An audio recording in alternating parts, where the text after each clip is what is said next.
نعرہ تکبیر!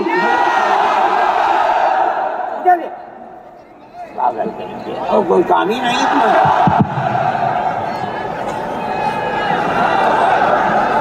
بسم اللہ الرحمن الرحیم۔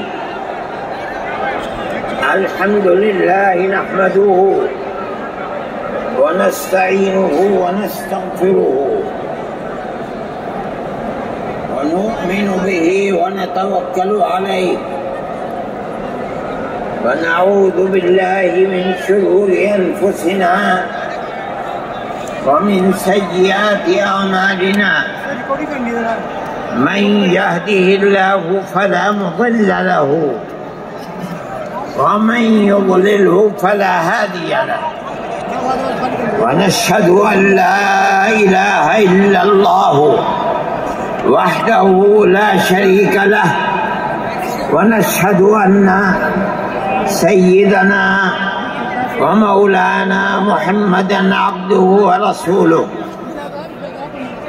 أما بعد مسلم پرسنل لا بورڈ کے صدر محترم نائیڈو صاحب کے نائب صدر اور ہمارے مہدی صاحب، دوسرے حضرات جو یہاں بیٹھے ہوئے ہیں، اور یہ جمع غفیر لاکھوں آدمی جو آئے ہیں جمعیت علماء کی دعوت پر، میں جمعیت علماء کے ان ورکرز اور آئے ہوئے مہمانوں کا دل کی گہرائیوں سے شکریہ ادا کرتا ہوں۔ جن لوگوں نے جمعیت علماء ہند کی دعوت پر اپنے احباب کو جمع کیا اور اپنے خرچ سے جمعیت علماء کا ایک پیسہ کیا پھوٹی کوڑی بھی نہیں لگی، آپ ہی لوگ کروڑوں روپیہ خرچ کر کے اپنی بسوں کا خود ہی انتظام کر کے یہاں تشریف لائے دعوت پر اور آ کر بیٹھے۔ جمعیت علماء ہند کے خدام کے دل میں اس کی بڑی قدر ہے۔ اللہ آپ حضرات کو اس کا بہتر بدلہ عطا فرمائے۔ میرے محترم بزرگوں، آج ہی کا مسئلہ یہ نہیں ہے۔ جمعیت علماء ہند کی ایک تاریخ ہے، اور ایسی تاریخ ہے اپنے اس ملک کے لیے جو کسی دوسری ہندو مسلم پارٹی کے پاس نہیں ہے۔ علماء نے اس ملک کی آزادی کے لیے، اگر آپ ان کی تاریخ کو پڑھیں گے تو آپ کو اندازہ ہوگا کہ ان کی اس ملک کی آزادی کے لیے قربانیاں 150 سالہ قربانیاں ہیں۔ کوئی اس ملک کے اندر ہندو مسلم ایسی پارٹی نہیں ہے جس کی تاریخ ایسی قربانیوں کی تاریخ ہو۔ حضرت شاہ عبدالعزیز صاحب محدث دہلوی نے 1803 میں آواز بلند کی تھی کہ ہمارا ملک غلام ہو گیا، اس غلام ملک کو آزاد کرانا اس ملک میں بسنے والے ہر مسلمان اور ہر شخص کا فرض ہے۔ کوئی مائی کا لال نہیں تھا جو انگریز کی طاقت کے سامنے آزادی ملک کا نعرہ بلند کر سکتا۔ ایک مسلمان عالم دین نے اسی دلی کے اندر اس نعرے کو بلند کیا، اس کی جائیداد قرق کر دی گئی، اس کے مدرسے کو دفن کر دیا گیا، اس کو دلی بدر کر دیا گیا۔ لیکن یہ مسلمان ایسے نہیں تھے جو کسی ملک کے پیسے یا اس کی سطوت اور اس کی طاقت کے سامنے سر جھکا دیتے۔ جو انہوں نے اپنا موقف اختیار کیا تھا پتھر کی چٹان کی طرح، اسی طرح اس موقف کے اوپر کھڑے رہے۔ سب سے پہلا جہاد سن 1932 کے اندر ہوا، ہندوستانی لوگ تو جانتے بھی ہیں، اور اس کے اندر لوگ مر گئے، ختم ہو گئے۔ شاہ عبدالعزیز صاحب کے رشتے کے، ان کے قریب، ان کے اولاد میں شاہ اسماعیل شہید اور رائے بریلی کے شاہ احمد شہید، دونوں کے دونوں ختم ہو گئے، شہید ہو گئے بالا کوٹ کے میدان میں۔ لیکن پیچھے نہیں ہٹے۔ وہ لوگ جو بچ کر آئے تھے سن 1857 میں پھر جہاد کر لیا، اور اس کے اندر صرف اسی دلی کے اندر 33,000 مسلمان شہید کیے گئے، اور لال قلعے سے لے کر جامع مسجد تک درختوں کے اوپر ان کی لاشوں کو لٹکا دیا گیا۔ یہ مسلمان کی تاریخ ہے، علماء کی تاریخ ہے۔ بتائیں کون ہے جس کی زندگی کے اندر یہ تاریخ مل سکتی ہے؟ میں کہتا ہوں، لاکھوں آدمی کے سامنے کہتا ہوں، کوئی مائی کا لال ہے جس نے اس ملک کی اس طرح خدمت کی ہو جس طرح مسلمان علماء نے خدمت کی ہے؟ میرے بھائی، جمعیت علماء انہی مجاہدین کی بنائی ہوئی جماعت ہے۔ ہم تو ان کے جوتے سیدھے کرنے والے ہیں۔ ہمارا کیا کام ہے؟ ایک ہی کام ہے کہ انہوں نے جو جمعیت کی بنیاد کے اندر ہندو مسلم اتحاد اور ملک کے ہر بسنے والے کو ایک پیغام دیا تھا پیار و محبت کا، ہم اسی پیغام کو لیے بیٹھے ہوئے ہیں۔ ہمارا کام صرف اتنا ہے، دنیا توڑنا چاہتی ہے، حکومتیں برباد کرنا چاہتی ہیں، فرقہ پرست ذہنیت آگ لگانا چاہتی ہے، یہ نعرہ دینا چاہتی ہے کہ ہندو الگ، سکھ الگ، مسلمان الگ۔ ہم کہتے ہیں نہیں، ہندو مسلم سکھ عیسائی بھائی بھائی۔ یہ ہمارا پیغام نہیں ہے، ان بزرگوں کا پیغام ہے جنہوں نے پھانسیوں کے تختوں کو چوما، اپنے اس ملک کے لیے چوما ہے، اس کی آزادی کے لیے چوما ہے۔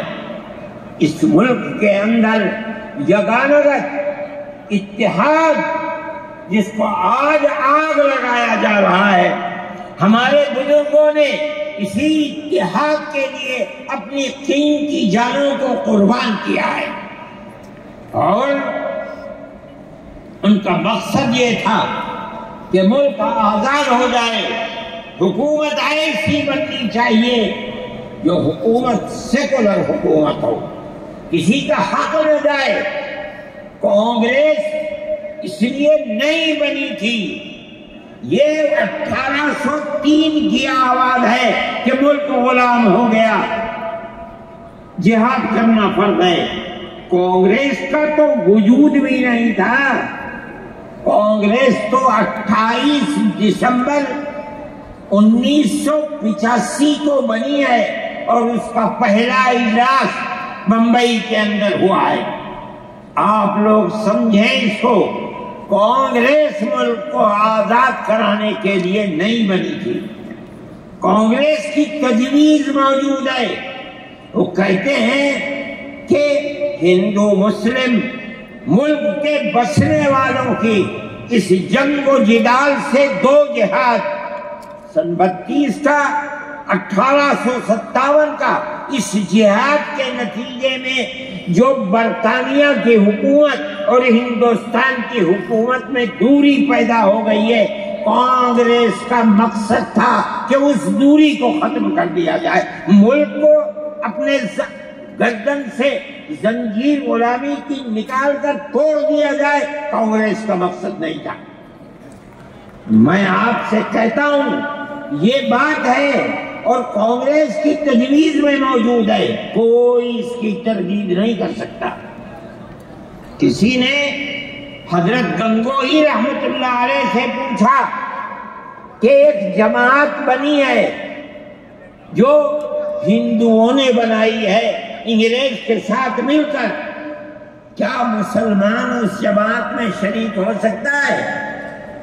حضرت نے فتویٰ دیا اور یہ کہا کہ جس طرح اپنے کاروبار میں ہندو مسلمان شریک ہو سکتا ہے، اسی طرح اس پارٹی کے اندر بھی ہندو مسلمان شریک ہو سکتا ہے، بشرطے کہ دین کو کوئی نقصان نہ پہنچے۔ اس فتوے کا نام ہے نصرت الابرار، جو پرانی یونین مکتبیں ہیں، لائبریریاں ہیں، یہ آج بھی وہاں موجود ہے۔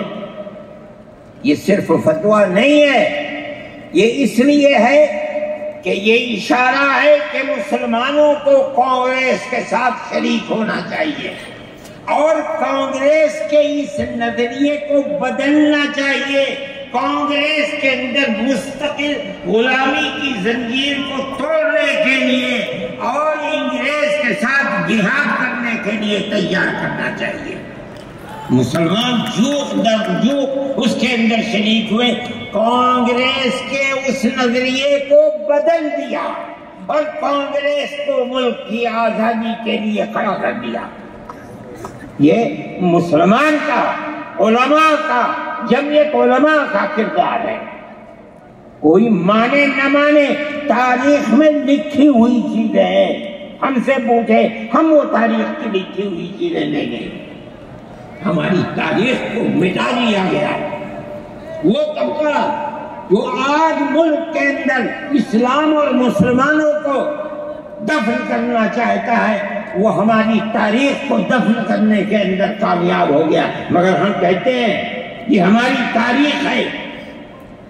میرے بھائی، ملک اسی طرح چلتا رہا، جیسے جیسے آزادی قریب آتی رہی، جمعیت علماء ہند وہ تنہا ایک جماعت تھی جو برابر موتی لال نہرو، جواہر لال نہرو، گاندھی جی سے یہ بات کہتی رہی کہ ہمیں ضمانت دو، ہم 143 سال ہیں ہماری زندگی، جہاد کی زندگی، ہمیں یہ ضمانت دو کہ ملک آزاد ہوگا تو اس کا کردار سیکولر کردار ہوگا، دستور سیکولر دستور ہوگا، جس کے اندر ہندو، مسلمان، سکھ، پارسی، عیسائی ہر ایک کو اپنے مذہب کے ساتھ جینے کا حق ہوگا اور حکومت کا کوئی مذہب نہیں ہوگا۔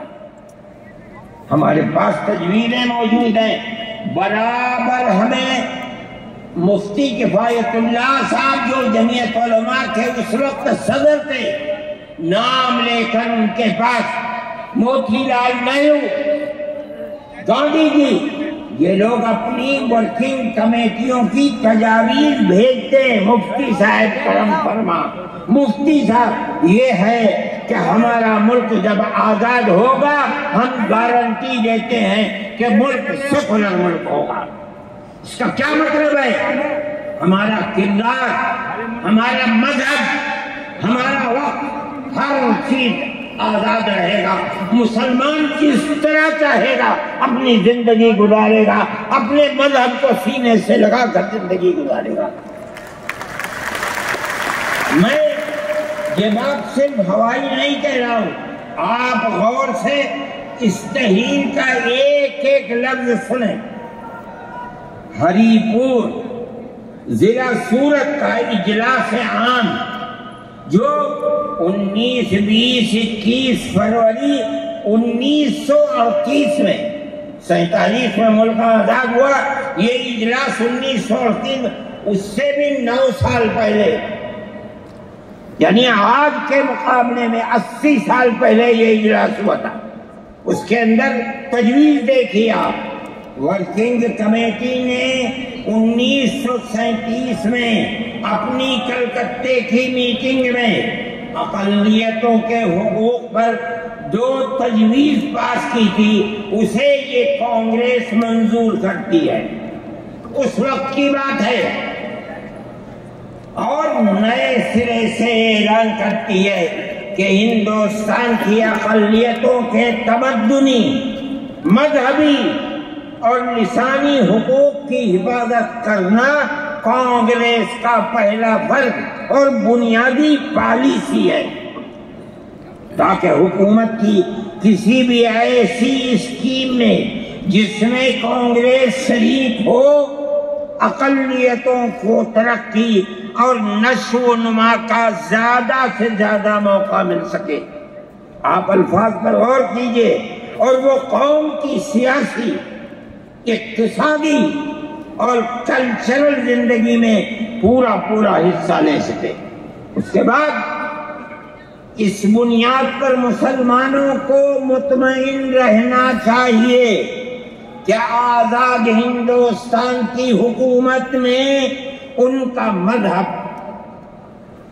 مذہبی فرائض، اذان، نماز، جمعہ، عید، روزہ، حج، زکوٰۃ، مذہبی تبلیغ، مساجد، مقابر، قربانی، مذہبی جلوس، مذہبی جلسے وغیرہ جملہ مذہبی رسوم اور مذہبی ادارے محفوظ ہوں گے، اور اسی طرح ان کی تہذیب و تمدن، ان کے تعلیمی ادارے، خانقاہیں، امام باڑے، عیدگاہیں، تکیے، کربلائیں، آثار قدیمہ، اوقاف وغیرہ سب محفوظ ہوں گے، اور اسی طرح ان کی زبان، ان کی شاعری، رسم الخط وغیرہ سب کے سب آزاد اور محفوظ ہوں گے،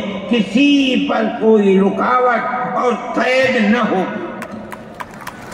وہ میں آپ سے کہہ رہا ہوں، آپ دیکھیے یو پی کانگریس کا شائع کردہ election board National Herald press Lucknow 1946 کے اندر، شاید 10 فروری ہے جو میں نے نقل کیا ہے، وہ مٹا ہوا تھا، اس کے اندر یہ بلیٹن شائع ہوا ہے۔ میں کہتا ہوں کہ ہندوستان کی جمعیت علماء کے بار بار کھچوٹے لگانے پر وعدہ کرو کہ ملک سیکولر ملک ہے، وہ وعدہ کر نہیں سکتے۔ میں آج آپ سے پوچھتا ہوں کہ اس میں سب سے پہلی چیز ہے کہ مسلمانوں کا مذہب اور مذہبی فرائض محفوظ رہیں گے۔ آج میں پوچھتا ہوں، ملک کی آزادی کو 70-80 سال ہو رہے ہیں، بتائیے کیا محفوظ ہے مسلمانوں کا؟ مذہب محفوظ ہے مسلمانوں کا؟ کیا آپ نے مسلمان مذہب کا مسئلہ قرآن اور حدیث سے ثابت ہے؟ آپ جو کچھ کر سکتے تھے آپ نے نکاح اور طلاق کے اندر کر دیا، بہت کام محفوظ ہے۔ آپ کی حکومت اتراکھنڈ میں ہے، آپ یکساں سپریم کورٹ، یعنی کوئی تعلق مسلمان کا مذہب سے نہیں ہوگا۔ گورنمنٹ جو قائم کرے گی اس سے اوپر مسلمان کو چلنا ہوگا۔ کہاں کا سیکولرزم ہے؟ کیا مسلمان اس پر اطمینان کر سکتا ہے؟ آپ کی زندگی اور آپ کی حکومت کا بنیادی ناپاک پتھر یہ ہے کہ مسلمان کو اپنے مذہب سے آپ دور رکھیں۔ کیا آپ اسے قبول کریں گے؟ یہ آج کی حکومت کا یہ مسئلہ ہے۔ مذہبی فرائض کہاں کے آپ زندہ رہ گئے؟ آج آپ نے مسئلہ بنایا ہے کہ اتراکھنڈ کی ریاست اور شہروں کے اندر مسلمان جو 50 سال سے آباد ہے، آباد بھی نہیں رہ سکے گا۔ یہ آپ کا کردار ہے، یہ تصویر ہے اور ناپاک تصویر ہے کہتے ہیں۔ جس تصویر کو آپ پیش کر رہے ہیں یہ تصویر سیکولر دستور کی تصویر نہیں ہے۔ ہمارا آج کا یہ کنونشن سیکولر دستور کی حفاظت کے لیے ہے۔ کہاں ہے؟ کیا کر رہے ہو؟ اس ملک کو، ملک میں رہنے والوں کے لیے جہنم بنا رہے ہو۔ جمعیت علماء اس کو قبول نہیں کرتی۔ ہم تو کہہ رہے ہیں اس بات کو، کسی کی زبان اٹھتی ہو یا نہ اٹھتی ہو، لیکن ہم کہتے ہیں کہ جو ہو رہا ہے وہ ملک کو آگ لگانے کے لیے، دستور کو آگ لگانے کے لیے ہو رہا ہے۔ جمعیت علماء اسے قبول نہیں کرے گی۔ اگر جمعیت علماء نے اس بدترین حکومت جو یہ کہتی تھی کہ ہماری حکومت میں سورج نہیں ڈوبتا، جمعیت علماء نے کبھی اس کے سامنے سر نہیں جھکایا، اس کے بعد ہم اس کے سامنے سر جھکائیں گے۔ ہمارا سر صرف ایک اللہ کے سامنے جھکتا ہے اور کسی کے سامنے نہیں جھکتا۔ میرے بھائی، آپ ایک اس کو لیتے ہیں، میں کہتا ہوں تب ہے۔ آپ کیا کہتے ہیں؟ اس کے اندر جہاں ہے وہاں اسی طریقے سے اوقاف وغیرہ سب محفوظ ہوں گے۔ اوقاف محفوظ ہیں، یہ آپ کے سامنے حضرت مولانا بیٹھے ہوئے ہیں، تقریر کی ہے۔ اوقاف کو ہڑپنا چاہتے ہیں۔ ہماری مسجدیں اسی دلی کے اندر 400 500 سال کی مسجدیں ہیں، جس میں جمعیت علماء کا دفتر بنا ہوا ہے۔ عبد النبی اکبر کے زمانے کی مسجد ہے۔ اور کتنی مسجدیں جن کے پاس اوقاف، اللہ اکبر، لاکھوں کروڑ کے اوقاف ہیں۔ جونپور میں جا کر کے دیکھو کیسی مسجدیں ہیں، دلی کے قرب و جوار میں دیکھو کتنی بڑی بڑی مسجدیں ہیں۔ ہندوستان کا وہ طبقہ جو ان مساجد کے اوقاف کو ہڑپ کرنا چاہتا ہے، کہتا ہے اگر کسی وقف زمین یا مسجد یا کسی بھی چیز کے کاغذات وقف کے نہیں آئے اس کو وقف نہیں مانا جائے گا۔ کون 500 سال پرانے کاغذات لا کر کے پیش کر دے گا؟ قانون یہ تھا کہ جو مسجد بنی ہے، جو وقف پر بنتی ہے، وہ وقف ہے۔ آپ کو کیا درد ہے کہ آپ اس اوقاف کو وقف کو ختم کرتے ہیں؟ اس کا مطلب ہے مسلمانوں کی زمین کو ہڑپ کرنا چاہتے ہو، حرام کھانا چاہتے ہو، اس لیے انہیں اوقاف کو ختم کرنا۔ ہم اس کو قبول نہیں کرتے۔ اوقاف ہمارے آباء و اجداد کے کیے ہوئے ہیں۔ اوقاف اللہ کی ملکیت میں دیے ہوئے ہیں، مسجدیں بنی ہوئی ہیں، آپ ان کی حفاظت کیجیے، اس لیے کہ ہم اس ملک کے رہنے والے ہیں، ہم باہر سے آئے ہوئے نہیں ہیں۔ اگر ہندو گوجر ہے مسلمان بھی گوجر ہے، اگر ہندو جات ہے مسلمان بھی جات ہے، اگر ہندو راجپوت ہے مسلمان بھی راجپوت ہے۔ جاؤ دیکھو کشمیر کے اندر اگر ہندو برہمن ہے مسلمان بھی برہمن ہے۔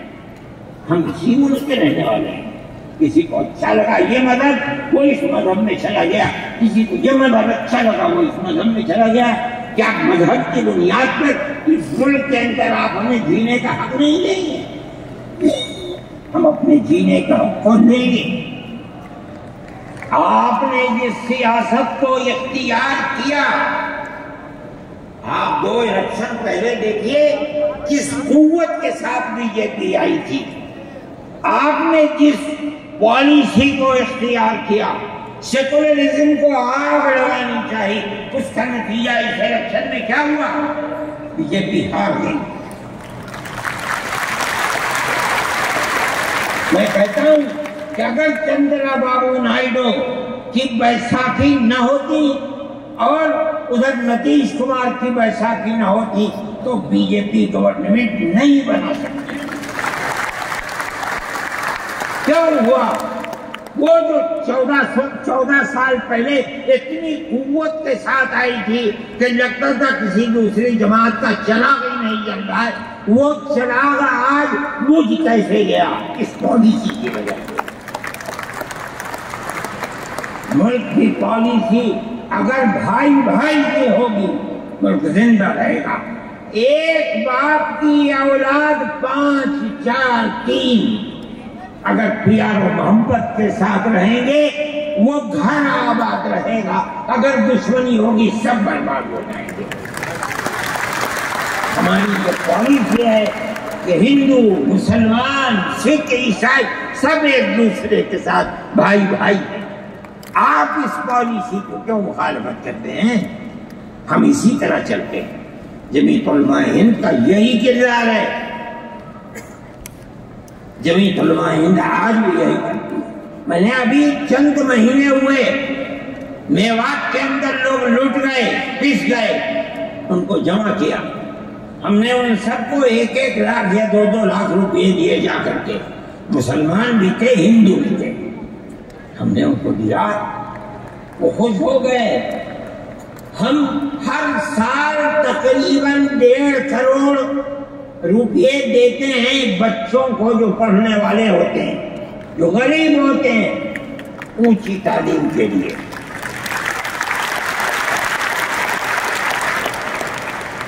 اس کے اندر مسلمان بچے بھی ہوتے ہیں، ہندو بچے بھی ہوتے ہیں۔ جمعیت علماء ہر ایک کی مدد کرتی ہے، پڑھیں، ملک کے لیے کام کریں۔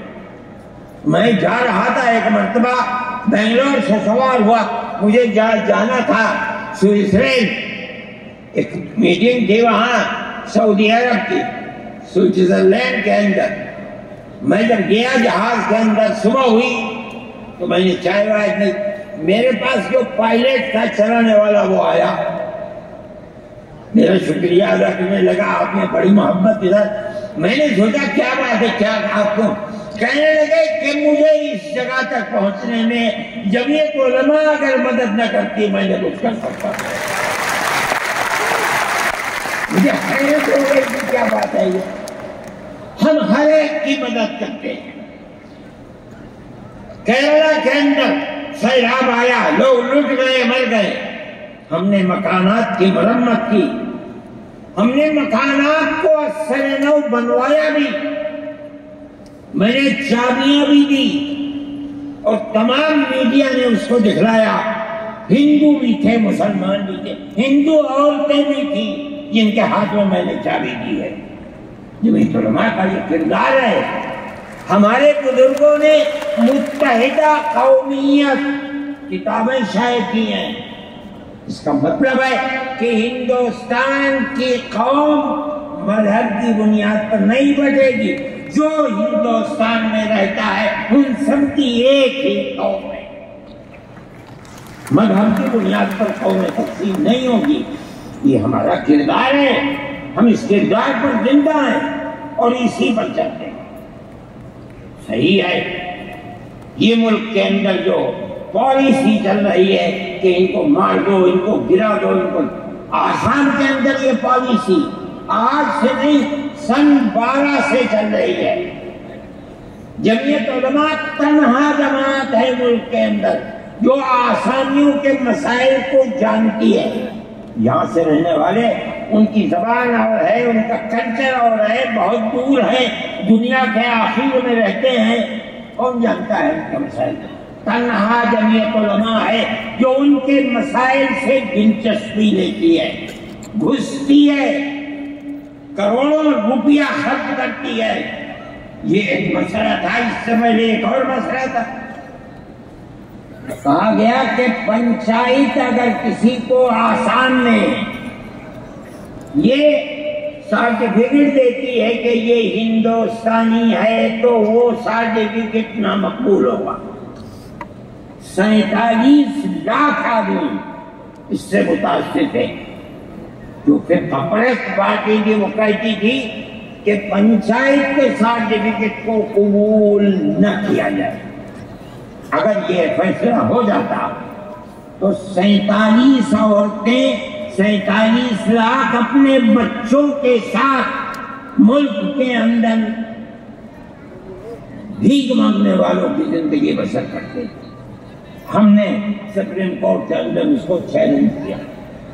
سپریم کورٹ کہا جاتا ہے، لیکن در حقیقت یہ ملک میں بسنے والے ان غریب اور لاچار لوگوں کی پناہ گاہ جن کے سامنے ملک میں کوئی راستہ نہیں بچتا تو وہ کورٹ میں پہنچتے ہیں کہ ہماری مدد کرو. ہم پہنچ گئے اپنے لیے نہیں، ان غریبوں کے لیے پہنچے جو 47 لاکھ تھے. آپ نہیں جانتے اس کے اندر 24 لاکھ ہندو عورتیں تھیں. آپ سمجھے. اور جب یہ علماء گئی میں بہت پریشان تھا کہ الہ العالمین کوئی مدد کرنے والا علاوہ تیرے کوئی مدد کرنے والا نہیں ہے. میں اللہ کا فضل کرتا ہوں کہ جو کورٹ اور وہیں کا وکیل چیف جسٹس تھا آسانی کا تھا. مجھے خطرہ تھا کہیں یہ آسانیوں کے ساتھ نہ چلا جائے، گورنمنٹ کے ساتھ نہ چلا جائے.